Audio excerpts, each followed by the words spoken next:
Esse programa é um oferecimento Correia e Xavier Advogados. Comprometimento e competência.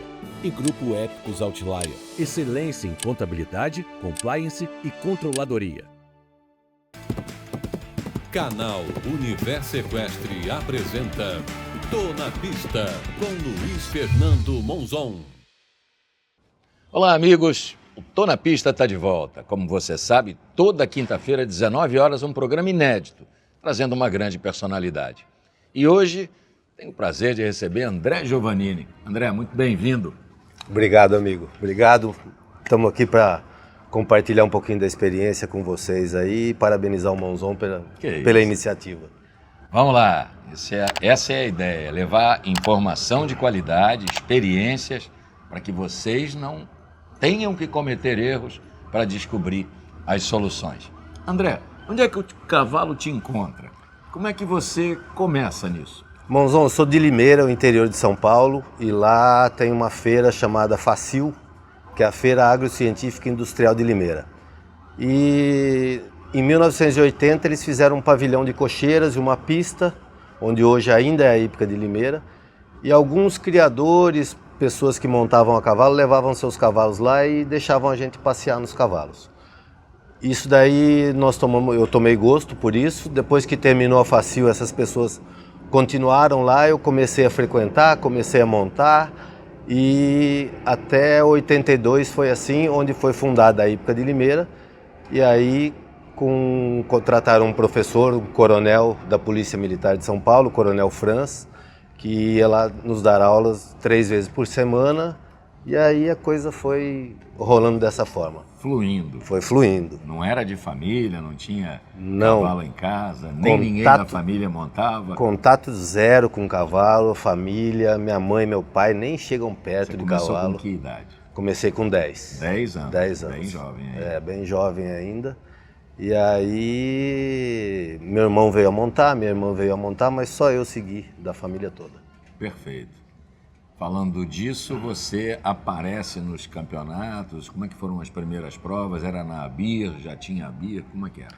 Já tinha ABIR naquela época, e aí a hípica de Limeira foi pro lado do hipismo rural, e eu comecei em 1983, 84 a fazer o hipismo rural, e que foi assim meu grande início ali do esporte. E em 1986 eu já comecei a despontar um pouquinho nos campeonatos brasileiros, participar dos brasileiros. 87 brasileiros aí já de hipismo rural. Completo. Não, de hipismo rural ainda. Rural. 87 eu já fui vice-campeão brasileiro, 88 eu fui campeão brasileiro, 89 eu fui novamente vice-campeão brasileiro e em 89 começou a trajetória do CCE.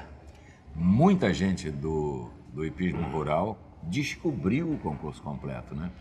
Viu que era uma janela, uma chance de participar representando uma equipe brasileira. Vocês eram quantos, mais ou menos? E muita gente do interior de São Paulo.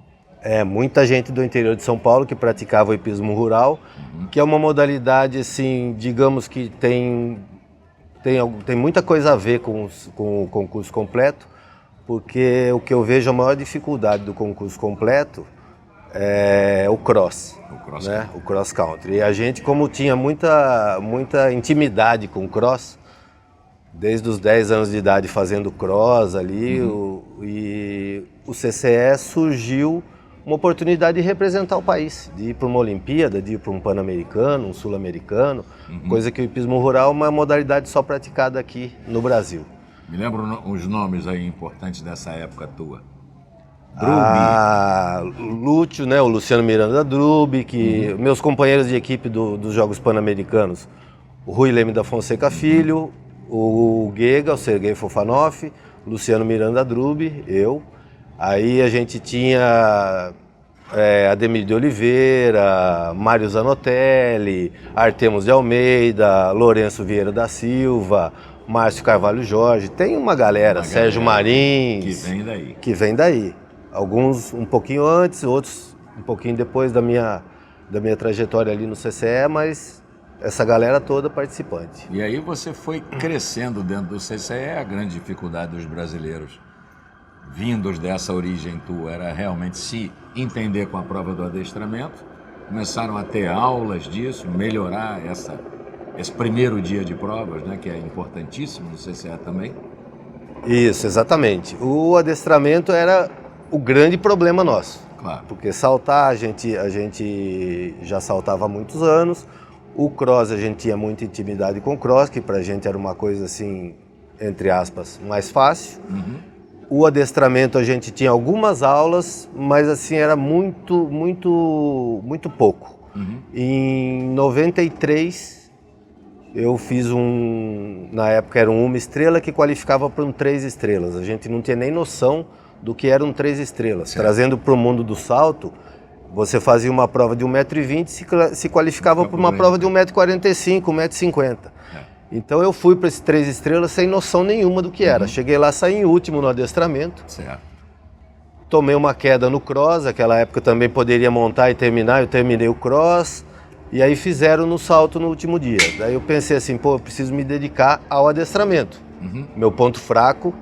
Eu não posso largar tão atrás. Exatamente, eu não posso largar tão atrás. Aí eu morava em Araraquara e eu tive a grata satisfação de conhecer um alemão que fez toda a sua formação na Alemanha, na Áustria, na Europa e veio parar em Araraquara. Opa. Uma grata satisfação, o senhor Wolfgang Lesser. E montei com ele durante 6 anos e foi aí que realmente eu entendi o que tinha que fazer com o trabalho dos cavalos, como faria para chegar melhor no adestramento. E aí a primeira medalha vem no? No 94 nós fomos a um sul-americano, nós fizemos 9 seletivas aqui no Brasil para os Jogos Pan-Americanos de 95. Buenos Aires. Sendo que 8 foram no Brasil e uma foi na Argentina, em Buenos Aires, no local onde foi o Campeonato Pan-Americano. Esse ano eu tive muito êxito, terminei em primeiro no ranking dessas seletivas, ganhei o Campeonato Brasileiro. Eu fui vice na realidade, mas o cavaleiro que foi campeão, o cavalo dele caiu no antidoping. E aí eu fui campeão brasileiro e fui campeão sul-americano na Argentina. Já com o meu adestramento bem apurado, bem mais pronto, saía bem mais perto dos primeiros colocados. E em 95 vem a histórica primeira medalha de ouro do CCE brasileiro. Isso, exatamente. Em 95 nós tivemos na equipe do CCE, na Argentina, eu e o Aldo Beto, e fomos ouro por equipe e eu fui bronze individual. E no adestramento saíram os 4 americanos nos 4 primeiras colocações e eu saí em 5º lugar, logo coladinho com eles. Então quer dizer, meu adestramento tinha melhorado. Sem dúvida, é interessante isso, né? É uma modalidade muito difícil, hoje chamado de completo, né? Completo. Hipismo completo, não mais concurso completo de equitação. Isso, exatamente. A gente volta a falar disso já já. É momento da gente conhecer um daqueles que nos ajuda a produzir material de qualidade para vocês. Conheça nossos parceiros, a gente volta já já. Desde 2004, o Correia e Xavier Advogados se destaca como um dos escritórios mais respeitados do país. Com confiança, inovação e excelência técnica, oferecemos soluções jurídicas personalizadas para proteger e impulsionar os interesses dos nossos clientes. Correia e Xavier Advogados, resultado com credibilidade. Acesse cxadvogados.com.br e conheça mais. Mais uma vez, agradecer Correia e Xavier Advogados. Comprometimento e competência. Gente que acredita no nosso trabalho e possibilita a gente trazer grandes coisas para vocês. André, aí o CCE fica para trás em algum momento? Como é que você passa para a modalidade exclusivamente salto? Como é que acontece isso? Mãozão, depois dessa ida ao Pan-Americano em 95, eu ainda tive na Olimpíada 96, que meu cavalo sofreu uma lesão após o cross, eu acabei que não concluí a competição. E depois eu ainda tentei no Pan-Americano de 99, quando eu perdi meu cavalo uma seletiva antes do final das seletivas, eu vinha liderando.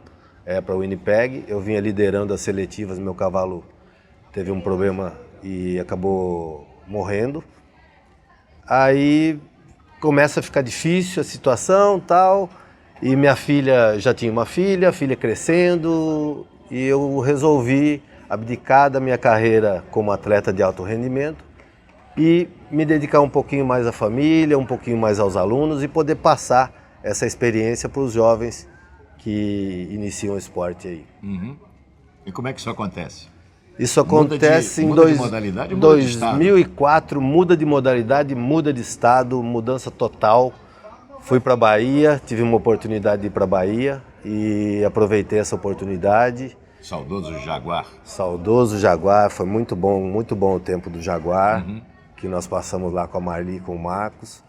E tivemos boas experiências e depois seguimos para o Ecos Clube do Cavalo, onde estou até hoje, com a minha escola, Academia Baiana de Hipismo, minha e da Manuela hoje, que já tem 15 anos essa escola, e com novos talentos, correndo os campeonatos brasileiros, o ranking brasileiro, e atrás de novos cavalos também para formar os novos cavalos e passar essa experiência toda para essa molecada.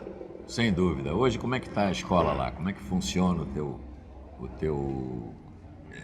clube para receber pessoas que moram ali perto? Você está em Lauro de Freitas, né? Isso, estamos em Lauro de Freitas, do lado de Salvador, né?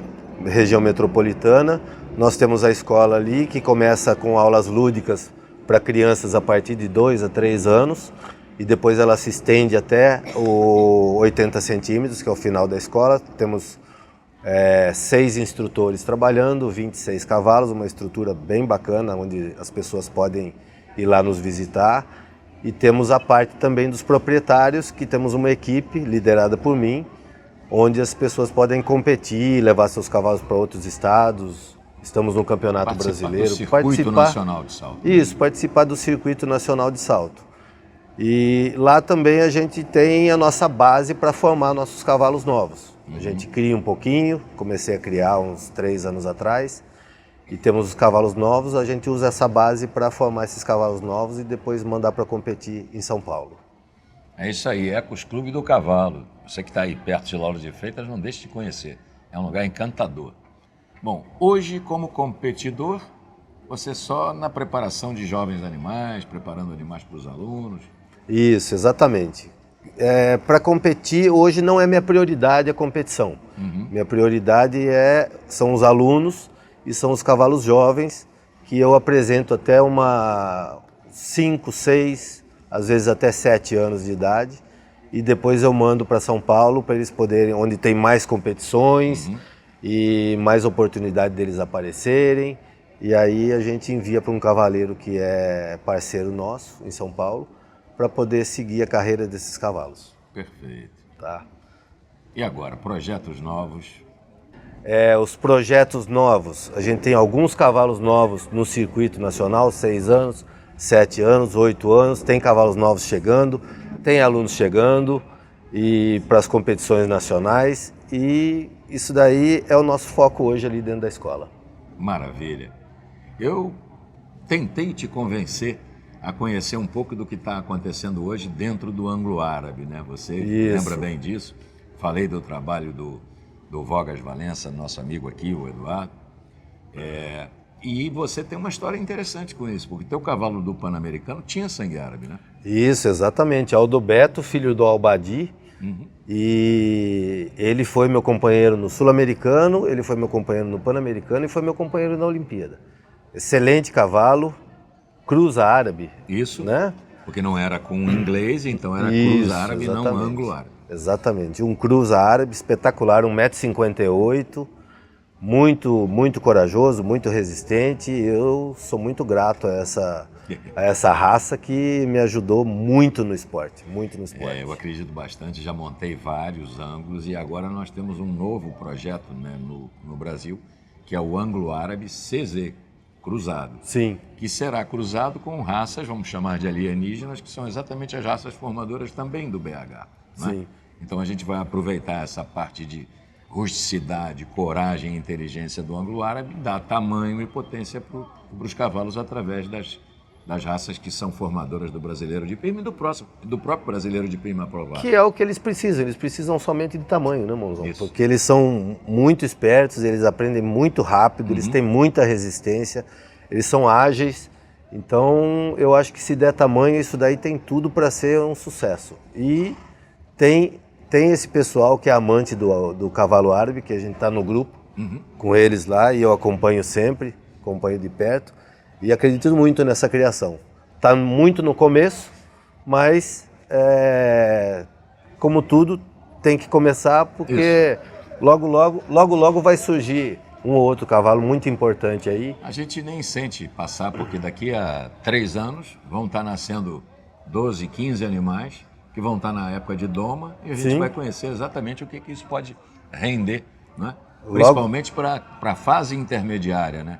Do cavaleiro que começa nas categorias pré-mirim, mirim, até ele se tornar sênior. E é um cavalo muito importante para essas crianças, porque como não é um cavalo hoje ainda de grande porte, eles ficam mais proporcionais às crianças e pode facilitar a montabilidade das crianças. Isso eu acho assim que é uma coisa muito interessante que eles já fazem na Europa há muitos anos. Tem os pôneis na Europa, que as crianças montam pôneis e depois quando eles vão crescendo, eles vão pegando cavalos maiores e sempre fica proporcional, inclusive à altura do obstáculo que eles enfrentam. Exatamente. Hoje no Brasil é um sucesso a escola de mini pôneis, né? Sim. Mas o pônei intermediário, ou high pônei, como é considerado na Alemanha, nós não temos ainda. Mas o anglo-árabe cruzado, ele vai ser um cavalo de salto, que não necessariamente vai ficar com 1,70 m e muitos de altura, mas eles vão andar ali na faixa de 1,65 a 1,68, que é um tamanho bastante aceitável. Tamanho bastante aceitável. Para você ter uma ideia, o cavalo que eu tive na Olimpíada, que era um cruza árabe, ele tinha 1,58 m de altura. Então, se a gente tiver um de 1,65 m, vai facilitar muito. Com certeza. Eu te digo que os 2 cavalos assim que mais me vêm à memória, que me deram mais prazer de montar, o Fandango, que era do Colégio Militar do Rio de Janeiro, tinha 1,58 m, e depois eu tive o Lordin, que era um ganhador de 1,59 m, puro sangue inglês, engolidor de ar, inteiro, fantástico. Gente, a gente vai para um comercial rapidinho, espero você, rapidinho a gente está na pista. Valeu!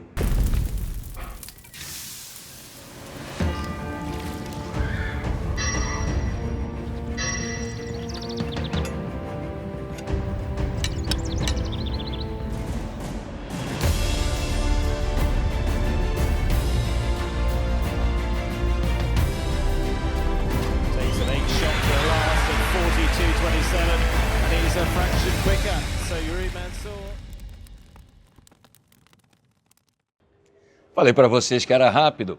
Mais uma vez agradecendo ao Aras Rosa Mística, nosso apoiador, está exportando qualidade do brasileiro de hipismo para o planeta, inclusive patrocinando provas na meca do hipismo mundial, que é a Aachen, na Alemanha. André, o que você me diz dos cavalos Rosa Mística? São cavalos muito importantes hoje, tanto aqui no Brasil como no exterior, né, Monzão?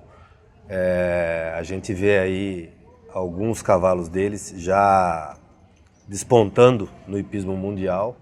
A gente até gostaria de agradecer ao Aras Rosa Mística, que nos apoia no nosso ranking da Academia Baiana de Hipismo também. Que bacana, e também dizer lá que eles estão apoiando. Eles estão em todo lugar, né, Monzão? Estão em todo lugar.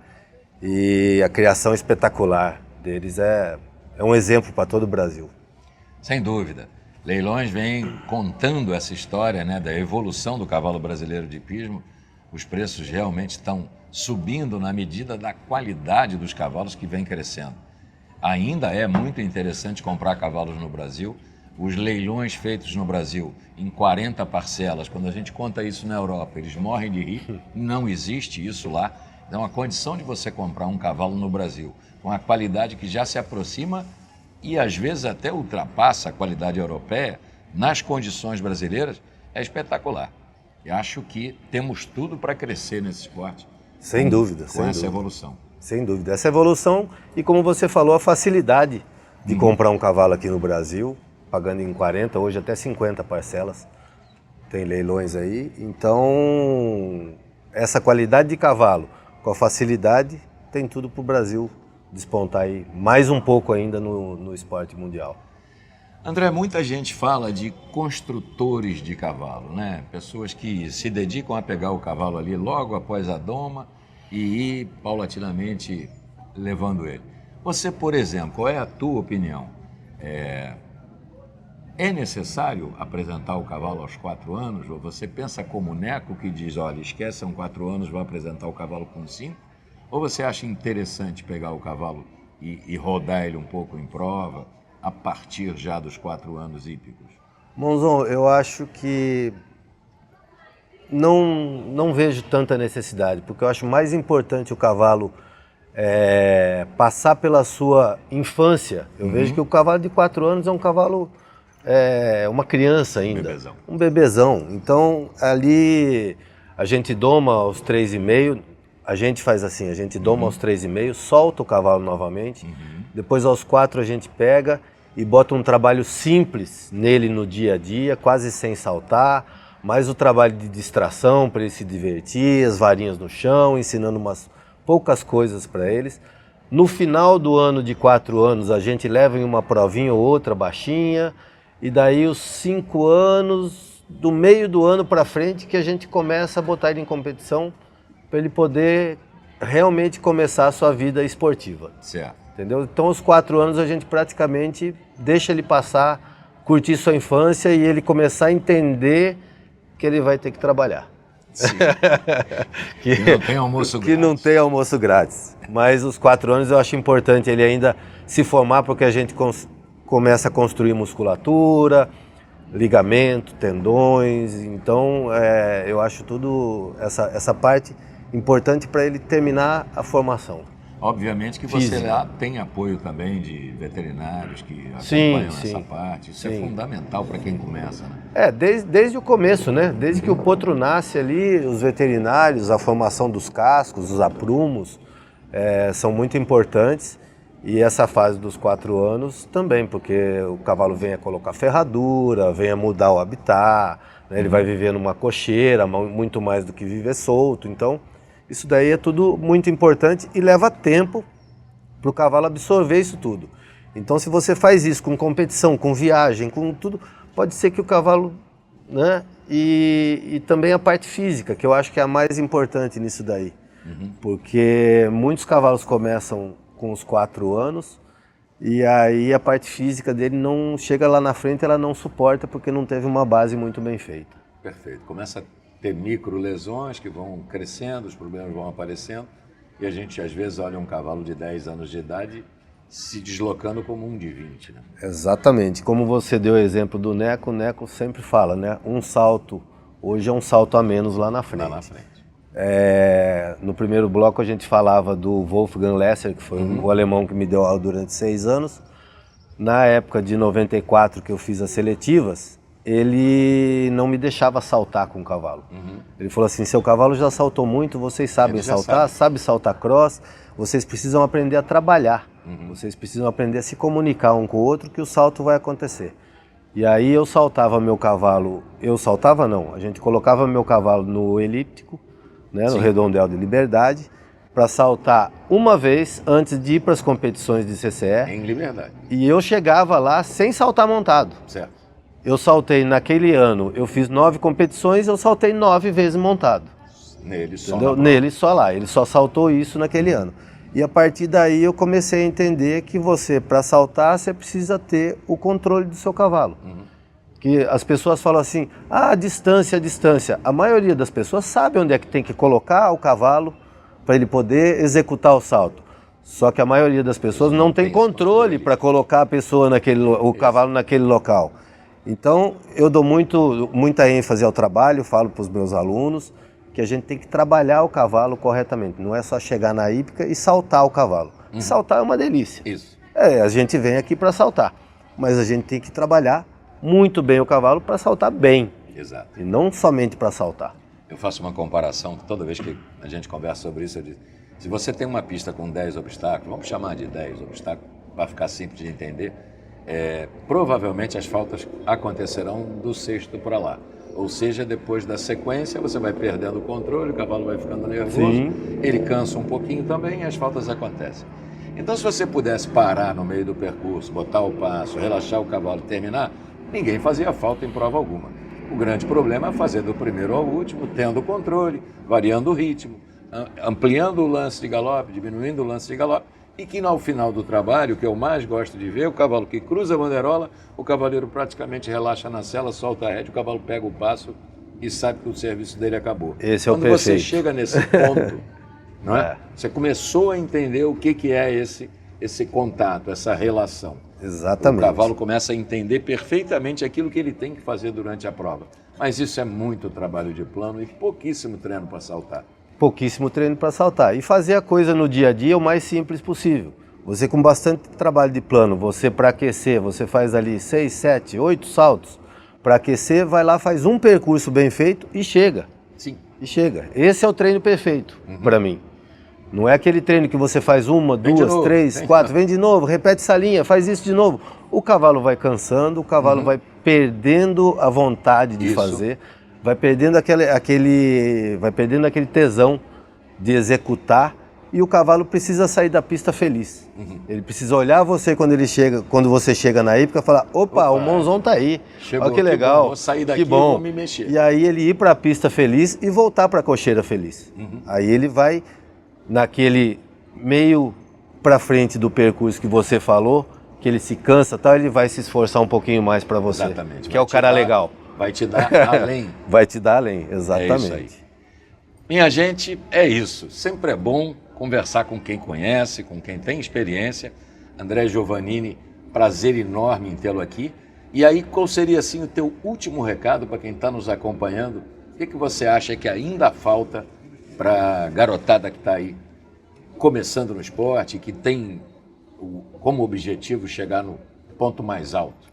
Monzon, gostaria de agradecer a você a oportunidade de estar aqui falando um pouquinho da minha história e para essa moçada, para esses jovens que estão iniciando aí o esporte, primeiramente escolher um bom professor, um bom mentor, ter confiança no que ele fala, escutar o que os seus mentores falam, vocês se dedicarem, vocês irem às cocheiras, conversar com o veterinário, conversar com o ferrador. Hoje eu vejo muita criança que se você desmontar a cabeçada e colocar no chão, eles não sabem montar. E isso é uma parte importante, porque não é somente montar, você tem que ser uma pessoa do cavalo. Sim. Essas pessoas que chegaram a Jogos Olímpicos, Jogos Mundiais, essas pessoas têm o contato com o cavalo, não é só montar cavalo. Então isso eu acho muito importante para esses jovens que estão iniciando e que almejam chegar lá na frente, a participar de uma Olimpíada, de um campeonato mundial, de uma Copa do Mundo. Confiar nos seus instrutores, participar do dia a dia do cavalo, tá? E se dedicar muito ao esporte, porque a dedicação às vezes supera o talento. É por aí. Eu faço uma comparação também, quando as pessoas falam, pô, tal cavaleiro é um grande piloto de cavalos. Normalmente o grande piloto de cavalos, que a gente vê a vitória acontecer, não é só piloto. Ele tem na cabeça dele a alma do mecânico e aos poucos ele vai se tornando um bom engenheiro. Eu explico rápido. O Nelson Piquet, por exemplo, era um dos caras que mais conhecia a mecânica do automóvel. Ele fez mecânica para conseguir ter a oportunidade de sentar num monoposto e correr num Fórmula. E exatamente quando ele notava a deficiência do carro, ele ia no box, corrigia isso e não contava para ninguém. Por isso mesmo, ele teve tanto sucesso. Vários brasileiros, o próprio Ayrton Senna também era respeitado pelo tanto que ele conhecia do carro. No carro é fácil, mas o cavalo é um ser vivo. Se você não conhecer as reações mínimas dele, as necessidades dele, você muitas vezes vai passar problemas nas suas competições. Então, peguem essa ideia do André como uma grande bíblia, uma grande meta. Cheguem no clube, vai até a cocheira, conversa com o teu tratador, pergunta se o cavalo comeu bem, dormiu bem, se está tudo ok. Olhem os cascos dos seus cavalos antes de montar Olhem o material do seu cavalo. Muitas vezes, na pressa, um tratador fecha uma focinheira de uma forma errada, ou prende alguma coisa, ou o bridão está torcido. Isso tudo vocês têm que conhecer, porque no dia que vocês forem montar no cavalo para estender para a prova, de longe vocês já vão percorrer com os olhos todos os detalhes do cavalo e vão dizer, opa, essa boleteira aqui não está legal não, faz de novo. Isso pode te dar grandes vitórias. André. Fazer a diferença. Valeu, Muito mozão. obrigado, irmão. Eu que agradeço, Seja viu? sempre bem-vindo. Muito Aqui obrigado. a gente ainda tem muita gente para conversar, mas você com certeza vai ser dos primeiros que eu chamo de novo. Obrigado, meu querido. Tamo junto aí. Irmão. Esse é o Tô na Pista. E se você quer nos apoiar, veja aí, QR Code, uma forma de você nos apoiar, ou pegue seu produto, seu serviço, entre em contato conosco, os nossos contatos estão aqui. E você que chegou agora e está vendo essa entrevista, você tem acesso a todas as outras entrevistas que nós fizemos no último ano, tá? São muitas entrevistas, muito papo bom. Aproveite. Tô na Pista. Te vejo quinta que vem. Forte abraço.